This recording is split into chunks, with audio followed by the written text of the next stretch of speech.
parou pra pensar que o Godzilla só ganhou em 2019 por causa de um milagre? O Ghidorah estava literalmente jantando o Rei dos Monstros, e hoje eu vou te mostrar o destino que a Terra teria se a Mothra não tivesse se metido no meio. E aí, meu querido, eu me chamo Gabriel, cara, tudo beleza? Cara, se o Ghidorah ganha aquela briga em 2019, o filme virava um filme de apocalipse, porque se você acha que a vitória do Ghidorah em 2019 seria só uma troca de rei, você não entendeu nada do que esse bicho realmente é. Então bora pro vídeo que eu vou te explicar tudo.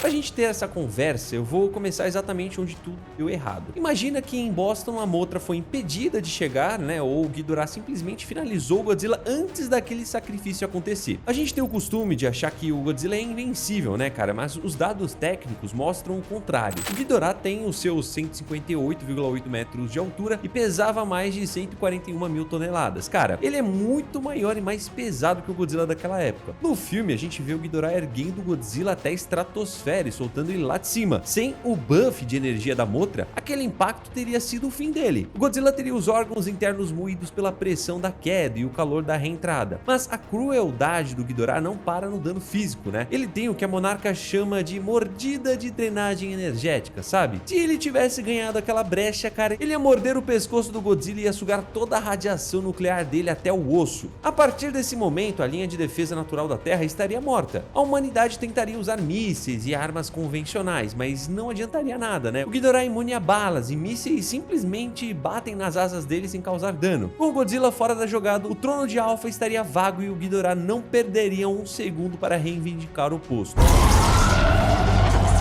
Agora que o Godzilla caiu, a gente precisa falar sobre a maior mentira que contaram pra gente no filme. O plano da doutora Emma Russell, né, ela e o Alan Jonah acreditavam que os titãs eram os anticorpos da Terra. No papel, parecia que ia acordar todo mundo e ia fazer as florestas crescerem e os oceanos se curarem. Só que eles cometeram um erro fatal de escolher um alienígena para poder lidar com o processo. O Ghidorah é o que a Monarca classifica como uma espécie invasora. Ele não faz parte do ecossistema da Terra, então ele é um intruso. Assim que ele soltasse o seu chamado Alpha no topo daquele vulcão no México, a ordem não seria para curar o planeta, mas para caçar todo mundo ali. A Emma achou que podia controlar o bicho com orca, mas o Ghidorah é inteligente demais para ser domesticado por uma caixa de som. Ele ia ignorar as frequências humanas e mandar todos os outros titãs, como o Behemoth no Rio de Janeiro e a Scylla em Fênix, destruírem tudo que vissem pela frente. O objetivo dele não era equilíbrio, é a neoformação. Ele quer transformar a Terra num lugar que se pareça com o buraco de onde ele veio no espaço, e para isso ele precisa limpar o que já existe aqui primeiro. E talvez você possa estar pensando: ah, tá, Gabriel, mas com o controle total dos monstros, como é que o Ghidorah governaria o dia a dia? Para você entender a dinâmica, mano, a gente precisa lembrar que o bicho é um só, mas tem 3 cabeças com personalidades diferentes entre si. O It, que é a cabeça do meio, é o líder sádico e estratégico do grupo. Ele mantém o controle psicológico sobre as outras 2 cabeças e sobre todos os outros titãs do mundo. Ele seria o grande arquiteto da nossa extinção, coordenando onde cada monstro deveria atacar para poder causar o máximo do colapso social. O Ni na direita é o executor brutal. Ele é quem iria resolver qualquer sinal de rebeldia, seja de um exército humano ou de um monstro teimoso. Mas o que realmente me assusta, cara, é o Kevin, a cabeça da esquerda. Muita gente acha o Kevin engraçadinho porque ele é distraído, mas no roteiro de uma vitória do Ghidorah, o Kevin seria o toque de horror. A curiosidade dele ia se transformar em experimentação cruel. Enquanto o Ishi destrói cidades, o Kevin ficaria observando os humanos tentarem fugir, brincando com os restos da nossa tecnologia de um jeito que faria a gente desejar uma morte rápida. Eles agem em sincronia, uma trindade diabólica que não tem nenhum pingo de empatia terrestre. Eles não querem súditos humanos, eles querem um planeta silencioso e vazio.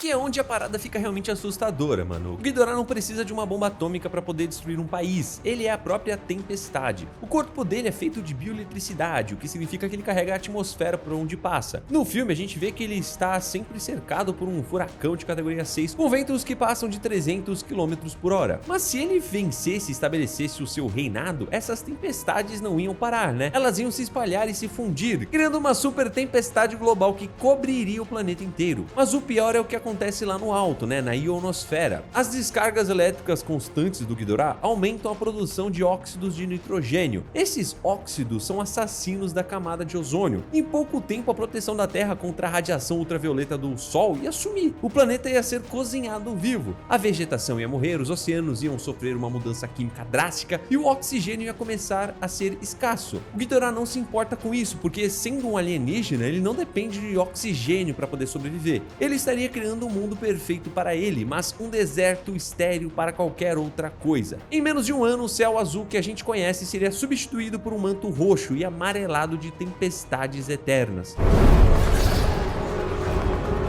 Você deve estar se perguntando, cara, e o que aconteceria com os outros kaijus, né, os outros monstros? O Rodan já deu a letra no filme, ele percebeu a luta e se curvou na hora. Sob o comando do Ghidorah, o Rodan seria tipo um marechal de campo, voando pelo mundo para poder garantir que as ordens de It fossem cumpridas. Os outros titãs, como o Behemoth na Amazônia ou a Scylla em Fênix, não teriam escolha, né, cara? Diferente do Godzilla, que é um rei que deixa você em paz se você seguir as regras, o Ghidorah é um mestre de escravos, né? Ele usaria o seu chamado alfa para poder manter esses monstros em um estado de agitação constante, forçando eles a destruir tudo que restasse de vida selvagem original da Terra. Para você entender o nível de tudo isso daqui que a gente tá conversando, a novelização oficial sugere que o Ghidorah acabaria matando até os seus próprios súditos, né? Depois que eles não fossem mais úteis. Ele quer o planeta só para ele. A Scylla seria usada para contaminar os lençóis freáticos com bactérias biocorrosivas, garantindo que nenhum humano tivesse água potável. O Behemoth, que normalmente refloresta áreas, seria forçado a utilizar das presas para poder demolir o que restasse de infraestrutura.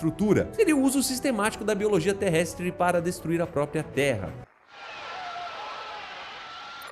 Muita gente pergunta por que o Kong não apareceu, né, em 2019. Na Ilha da Caveira, ele ignorou o chamado porque estava ocupado demais, cara. Mas em um mundo onde o Godzilla morreu, o Ghidorah não ia deixar aquela ilha em paz por muito tempo. Ele sentiria que existe sim um alfa que não se curvou e mandaria o Rodan, ou ele mesmo iria lá para poder resolver o problema. O Kong é brabo, né, cara? Ele é gigantesco, mas contra o Ghidorah em 2019, as chances seriam quase zero. O Kong é carne e osso, totalmente vulnerável à eletricidade e aos raios de gravidade. O Ghidorah tem um fator de cura que regenera uma cabeça inteira em alguns minutos, se ele tiver eletricidade por perto. O Kong ia lutar com tudo, ia tentar usar a agilidade que ele tem, mas o Ghidorah simplesmente ia ficar pairando no céu, fora do alcance, fritando a ilha inteira até não sobrar nem poeira do pelo do macaco. A Ilha da Caveira, que é o último refúgio de um ecossistema antigo, seria a primeira a ser totalmente apagada do mapa. E se você acha que o estrago ia parar por aí, mano, você se enganou. O próximo passo do Ghidorah seria invadir a Terra Oca. Aquele lugar é o coração da energia do planeta, mano, e o Ghidorah é viciado em quê, mano? Exatamente, em radiação. Ele ia querer drenar cada gota de energia azul que corre por lá. Isso ia colocar ele de frente com as maiores ameaças que a gente conheceu recentemente, o Scar King e a própria Shimo. A Shimo é a titã que causou a última era do gelo, e existem indícios também na novelização de que ela pode ter sido quem congelou o Ghidorah na Antártida milhares de anos atrás. Se o Ghidorah vencesse em 2019 e descesse para a Terra Oca, ele ia buscar revanche. Com o poder que ele absorveu da rede elétrica de Boston, ele estaria muito mais forte do que da primeira vez que lutou contra ela. O Scar King tentaria usar o seu exército de macacos, mas o Ghidorah não luta como Godzilla. Ele não ia entrar numa briga de soco, ele ia simplesmente vaporizar as legiões de macacos com os raios de gravidade das três cabeças ao mesmo tempo. O domínio do Ghidorah na Terra Oca seria o prego final do caixão. Ao drenar a energia do núcleo, ele poderia desestabilizar a gravidade do planeta inteiro.